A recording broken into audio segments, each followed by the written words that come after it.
27 world titles. Johan Santana throws the first Mets no-hitter. David Tyree makes a catch for the ages. Willis Reed walks out onto the garden floor. For more great sports moments like these, be sure to tune in to all of our fantastic sports shows. From the Press Box with Rob and Tim Leonard, Monday mornings at 10. The Home Stretch with Anthony Tartamella and the WHPC sports staff, Tuesday evenings at 9. Sports Talk with Chris Muldoon and the WHPC sports staff, Thursday evenings at 9. And Beyond the Game with Jacob Valk, Brandon Johnson, and the WHPC sports staff, Friday afternoons at 3. All of these excellent shows and more are on the voice of Nassau Community College. 90.3 WHPC. WHPC HD. Garden City. You're tuned into Long Island's only FM sports voice. This is Sports Talk on 90.3 WHPC. And you are tuned in to Sports Talk on 90.3 WHBC in Garden City, New York. We're here every Thursday evening from 9 p.m. to 11 p.m., 100% commercial-free. Chris Muldoon, Tristan Hamilton, Mark Tukolsky, KJ Brooks, and we've got on the phone long-time listener, long-time caller to the show, George from Hicksville, talking a little bit of Mets, a little bit about Mets rehab, a little bit of Mets therapy. We talk it out. Yeah. You know, that's how it's we are. Always We're good to Kyler talk it Gentler out. Mets fans around here. Yeah. It's always good to rehab. And we just heard Willis Reed walking on the court, 1973 championship. Yeah. Would have been an all-time great for the Knicks as well. With Clyde Frazier. Yeah. So back to hitting in the ballpark. Do you remember the first year when Granderson came to the Mets? That transition when he just looked disappointed at how many balls would have been out. Yeah. If he was in Yankee Stadium. Yeah. So did he hit 40 at Yankee Stadium? He hit at one time. I think he hit like 40 or 42 or something. Wow. Yeah, and I think he used to look at. I remember he used to hit some of the balls when he get. But he used to just look at it like, how far does it have to go to get out of here? It doesn't matter though. So many times owners have changed their ballparks to help their star players. Well, David Wright from City Field. They kept moving in the right center. There's a famous story about it was at the New York City restaurant bar Toots Shore back in the 40s and 50s, where the owners of the Yankees and the Red Sox got drunk and they agreed upon a deal where they were going to trade straight up DiMaggio for Ted Williams. And then they got sobered up, and the owner was like, no, you're not doing that. Because Joe DiMaggio was a right-handed hitter playing at Yankee Stadium. Ted Williams was a left-handed hitter playing at Fenway. Complete opposite of what they should have been. Yeah. You know, imagine Ted Williams hitting at Yankee, and imagine DiMaggio at Fenway with the Green Monster. You know, it would have been a completely different thing. So that's how good they were in spite of where they played.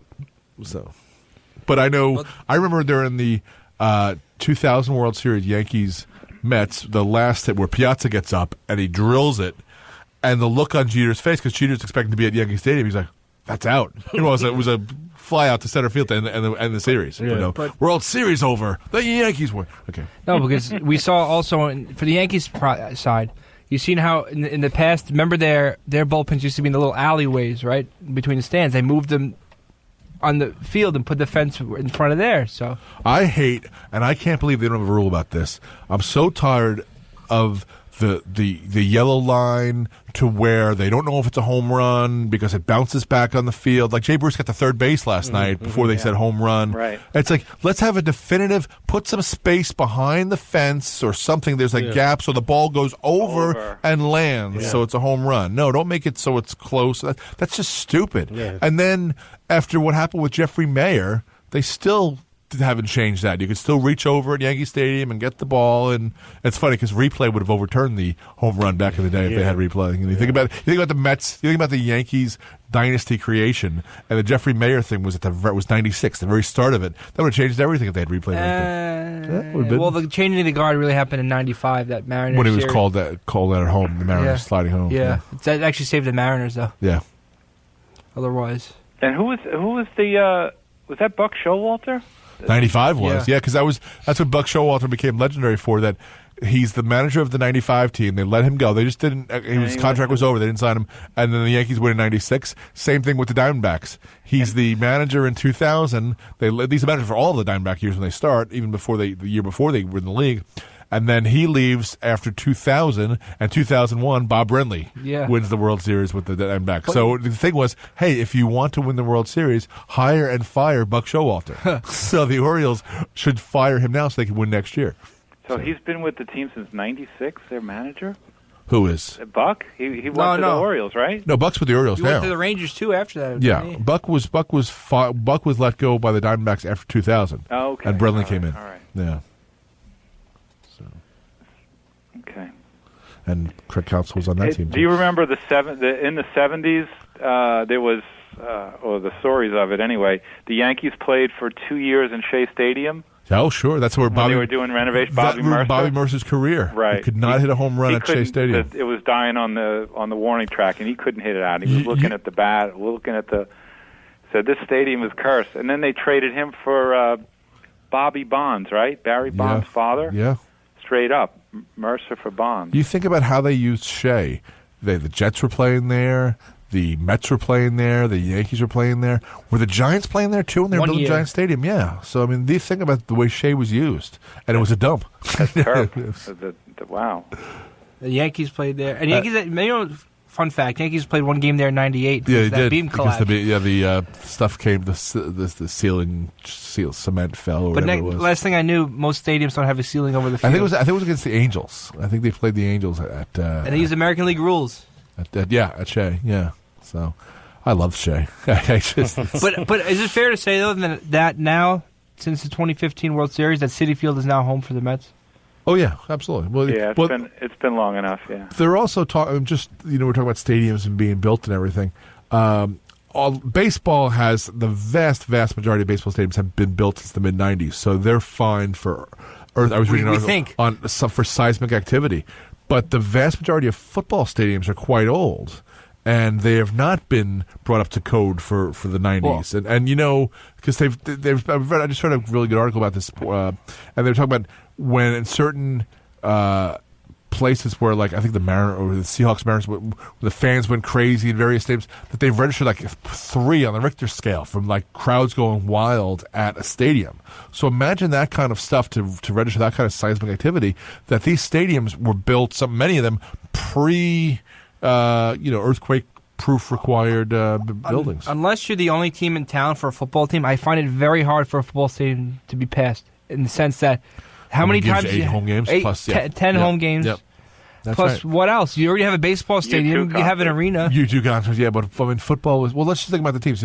So Soldier Field. Speaking of where U2 play this week, they lost their National Historical Registry because they became too modern and it looks like a spaceship now. Yeah. So that was retrofitted. I guess they worked on that. It's ugly looking. But I mean, MetLife is a new stadium for 2 teams. But that's a different story because that's in a different state. Yeah. So New Jersey takes pride in that's the whole thing. It becomes the sense of pride that they get from a quote unquote small town. Yeah. Well, how can you be a major league city without a major league team? That kind of stuff. And they wanted playing corporate welfare for billionaires. Right? Oh, we'll give you a stadium. As I always say, I don't believe in naming rights for stadiums. I believe every stadium should be called Taxpayer Field because that's who paid for it. What about the Gillette Stadium, though? Gillette Stadium, he held 2 states hostage. Connecticut, Massachusetts is actually a Commonwealth, technically. He held Massachusetts and Connecticut hostage to get that stadium. First, he had a deal for Hartford. Then he had Robert Kraft did, and Robert Kraft bought the land around that stadium so that Sullivan, who owned the team before them, had to sell to him because no one else would want because he owned the land. Robert Kraft is a guy who 1 year into being married, he got all his money from the wife's family. He did a leveraged buyout of his father-in-law 1 year into being married, so 1968. So we've already established what Robert Kraft is, and he had no problem. I mourn for my wife as he's dating a 23-year-old starlet, right? Okay, whatever. They're hanging out with Giselle, right? Yeah, and his son was putting down the Jets today. I saw that flash by. Yeah, okay, hey guys, your dad couldn't even wait for your mom to be cold in the grave before dating a 23-year-old fledgling actress. But you don't say a word because you want to inherit the team, guys. Don't complain on Twitter when you were born on third base thinking you had a triple. Come on. How is it though that still to this day, there's so many taxpayer stadiums, even though all these owners have enough money to pay for? Well, I remember the San Francisco Giants. They built Peter McGowan, who was a classmate of Peter Gammons in prep school, built that stadium with his own money.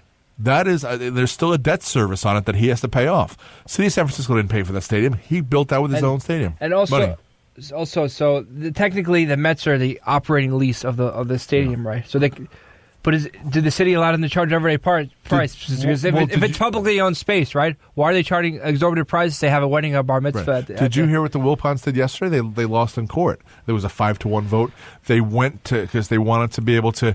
What's the site of what used to be Shea Stadium? Mm-hmm. They wanted to build a mall. Oh yeah, no, that was Willard's Point. I thought. Well, yeah, and the court ruled against them, saying no, you don't get to do that's not your land. You don't get to build. What do you need a mall for? It's only it's not because the idea was to get it zoned because it'd be good for the public good.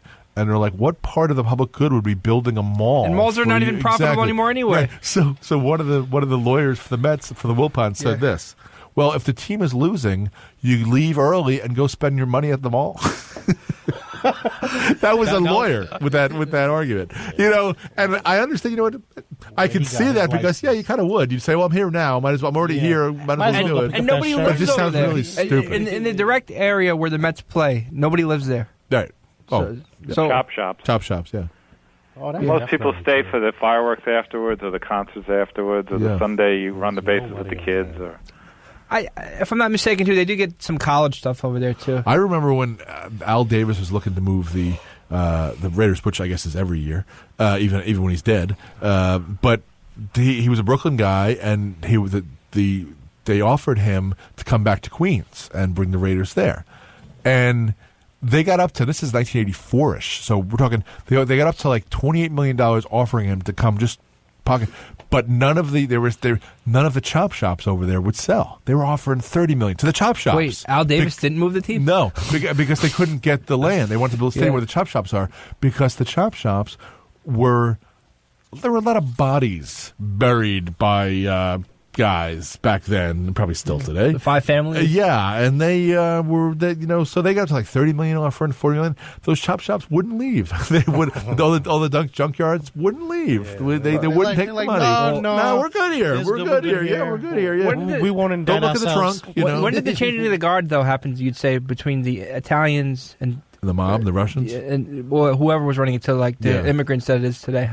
Because a lot of immigrants... Probably the 90s, yeah. I mean, Giuliani went after the mob at Fulton Fish Market and everything, and And now they've... Actually, I don't know if you knew... No, it's still... The mob still very much exists. Yes, we knew about the Spumoni Gardens guy got whacked last year. Yeah. But what do you call it? Now the new spot they're going to is Hunts Point in the Bronx. Oh, sure, yeah. The food drive or whatever it's called. Yeah, that's where the fish market is now, I think, also. Yep. The chop shops are over there. A lot of beer places are up there, too. A lot of the beer distributors are up there. Yeah. Don't buy Budweiser or... well, you're allowed to. The strike's over, I think. Oh, it is over? I saw something I was at the Hicksville train station yesterday. I think the strike's over. Oh. You know where I went yesterday? Coney Island Brewery. Did you? Yeah. For the Cosmos. I saw a Cosmos game at the MCU Park, where the Cyclones play. Sure. This is what I understand. So on the news, it's almost like every 2 weeks now. In the Bronx or Brooklyn, there's these big raids where they're arresting 30, 35 gang members or whatever. It's just been happening since the year started. How come I'd never seen on the news somebody from the mob got arrested or something, but I've never seen that. They usually do it around Super Bowl Sunday. Because there's an area by me where they have streets with trees named after them, and they're always arresting capos, because that's always the lieutenants, right around Super Bowl Sunday, because they're running some kind of ring out of out of some places. And there's still a number of fronts along this certain street by where I live that I can point out to you that are they in politics too? They're very close to where the politicians are. Very, very close. We gotta be careful what we say to Chris. They often honor them as grand marshals over their parade. Did they have vowels in their last name? They did at the end. At the end. Got to be careful. Make an offer you can't refuse. That's right. Yeah. That's right. All right, I'll free up the phone line with somebody else. All right, George. Thanks, Pally. Hey, good luck with Mom. Thanks so much. Talk to you soon. Take care. All right, there goes George from Hicksville. I'm definitely going to be careful what I say to Chris from now. We've heard from Dan from Bethpage and George from Hicksville. 516-57. That's why I said I got the automatic clicky, the remote car start. That's why I can't get car bombed. 516-572-7440. 516-572-7440. Mark tried to blow up my car, but he burned his lips on the exhaust pipe. 516-572-7440. They got me today. I'll be honest. I was stopped in the LIE. There you go. Were you really? Yeah. Do you have a red car? Yeah, I do. Don't have a red car. Do not have a red car. 516-572-7440. I'll be honest. I was going faster than the speed of traffic. And then I saw the officer, so I quickly pulled into another lane. Oh, that's so obvious. Yeah, you gotta stay what you're doing. Stay in your lane, as Mr. Ball might say. And then he said I cut off an oil tanker.